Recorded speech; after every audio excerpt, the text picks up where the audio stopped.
Hi, this is Chris Handenbury from SeriousSquash, and you're watching episode 34 of Squash Shots. And today I thought we would look way back. So this is 1992, I believe. Under 12 Canadian National Finals. I'm the shorter guy with the tucked-in shirt, and I believe it's I think I was sponsored by Prince, so it was probably a Prince Extender 180 at this point. But I thought it'd be interesting just to look at some of the differences in, the junior squash at this level, at this age group, compared to nowadays. And I've watched obviously a lot of juniors play, coached a lot of juniors over the last 10 plus years, and there's a lot of differences. So let's take a look at a few of these rallies, and you already notice that pretty short rallies. I think we're both 11 years old. I'm not sure. I'm playing Matt Jufrey, who actually ended up having a better career than me. He, I think, came top 40 in the PSA eventually. But at this point, I get him in this match. So I think this was in Calgary, a bit of altitude. So I'd say I have pretty good racket preparation on that shot. And I feel like a lot of the kids nowadays actually don't, because their rackets are so light.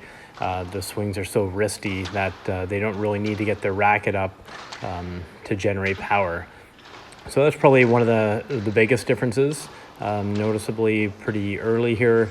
You can see still important is going to be, serve and return to serve, and something that I don't see done very often, even a little bit older juniors, is returning the ball straight. Just so much easier to go cross court and to kind of hit short on your return to serve.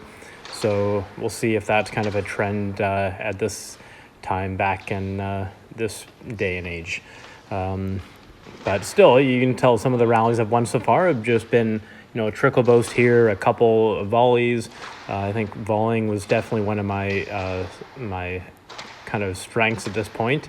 I was a pretty small kid, and didn't really have the best strength or the quickness, but I was a pretty smart player and really spent a lot of time solo hitting. You can tell I like to move the ball around. I use the front of the court a lot, try to play some bows, try to play lots of drops, so looking for volleys. So definitely some of these things I think are, good.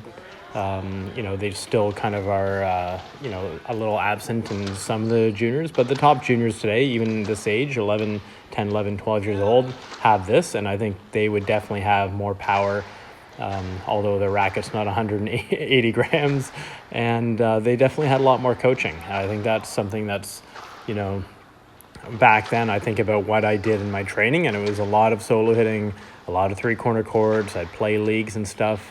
I played a lot of tournaments.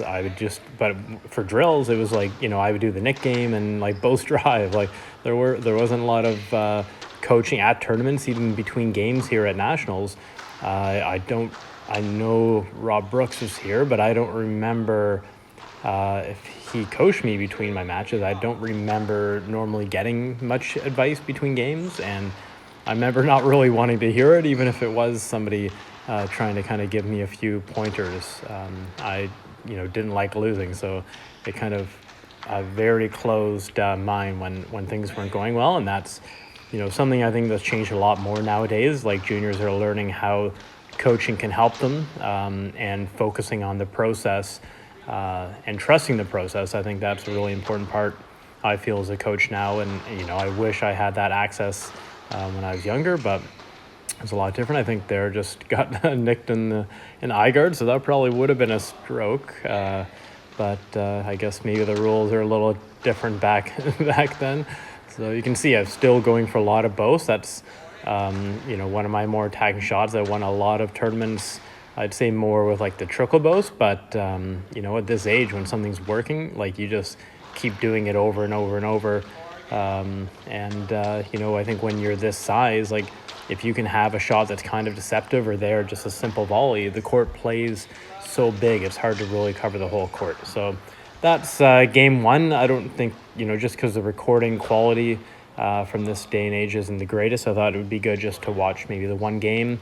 But I'll put a little bit more on this as well, so you can watch if you want to watch the rest of the match. But those are my main kind of tips And you can probably tell why I've kind of I became a pretty creative player, a good volleyer, why I, did a video about solo hitting, and kind of why I think I became a coach, because I wish I had somebody to kind of have my back and guiding me through the process, and I think I could have been a lot better player. But obviously thankful for, there were a lot of people that did help me and go out of their way, and so it's not like I was all on my own. So I did have a lot of support, but not the same as a lot of the juniors get nowadays. Yeah, okay, so I hope you enjoyed a little bit different, or an old school retro video of me in my short shorts playing at Nationals 1992. I think it must be 92. So it was under 12, and I think this was my only kind of pretty challenging match.